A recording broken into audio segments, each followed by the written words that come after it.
আওয়ামী লীগের ২০তম জাতীয় সম্মেলনের দ্বিতীয় দিন ইঞ্জিনিয়ার্স ইনস্টিটিউশন মিলনায়তনে কাউন্সিল অধিবেশন। সকাল থেকেই কাউন্সিলররা দীর্ঘ সারিতে দাঁড়িয়ে মিলনায়তনে প্রবেশ করেন। প্রধানমন্ত্রী ও আওয়ামী লীগ সভাপতি শেখ হাসিনা আসেন সকাল 9:30টার দিকে। কাউন্সিল অধিবেশন কাউন্সিলর ছাড়া কেউ নয়, এমনকি গণমাধ্যমের প্রবেশও সংরক্ষিত করা হয়।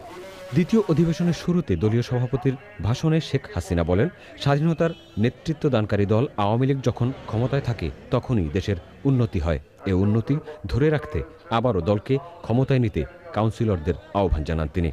বিএনপির আমলে এই দেশ পাঁচবার দুর্নীতিতে চ্যাম্পিয়ন হয়েছে, আর আমাদের বিরুদ্ধে ওয়ার্ল্ড ব্যাংক অভিযোগ করেও তা প্রমাণ করতে পারে নাই।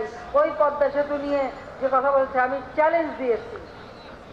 চ্যালেঞ্জ দেবার মতো এই সাহস, সৎ সাহস ছিল এই কারণে যে আল্লাহর মধ্যে কোনো দুর্নীতি করে নিজের ভাগ্য করতে যায়নি, বা আমি বা আমার পরিবার, আমাদের কেউ না।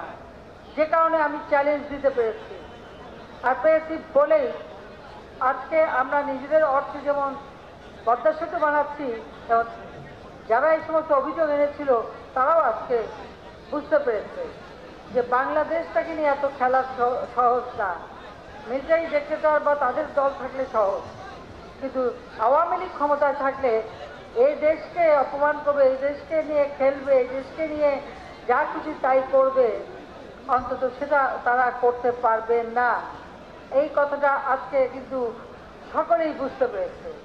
যে আমি চাইবো আমাদের আওয়ামী লীগ নেতা কর্মীদের মাঝেও সেই আত্মবিশ্বাসটা থাকবে, সততা থাকবে, দৃঢ়তা থাকবে, আর জনগণের প্রতি ভালোবাসা থাকবে, জনগণের কল্যাণ করার মতো মানসিকতা থাকবে।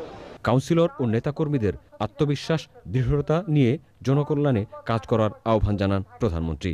বিকল্প নেতৃত্ব খুঁজতেও কাউন্সিলরদের অনুরোধ জানান শেখ হাসিনা। ৩৫ বছর এই দলের সভাপতি, এত লম্বা সময় কেউ কখনো থাকে না। আমি চাই যে আমি জীবিত থাকতে থাকতে আপনারা নতুনভাবে নেতা নির্বাচন করে এই সংগঠনকে আরো গতিশীল করার চেষ্টা করবেন। এখনই নির্বাচন হচ্ছে না তো, এটা পরে বলেন, কিন্তু এটা করতে হবে। আমার বয়স ৭০ বছর হয়ে গেছে, আমি অনেক বৃদ্ধ হয়ে গেছি, এটাও মনে রাখতে হবে।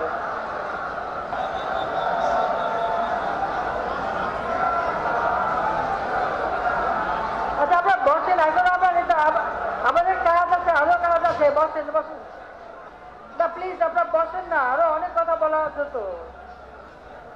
আওয়ামী লীগই আমার পরিবার, আওয়ামী লীগই আমার আপনজন, আওয়ামী লীগকে আমি সবচেয়ে বেশি সময় দিই।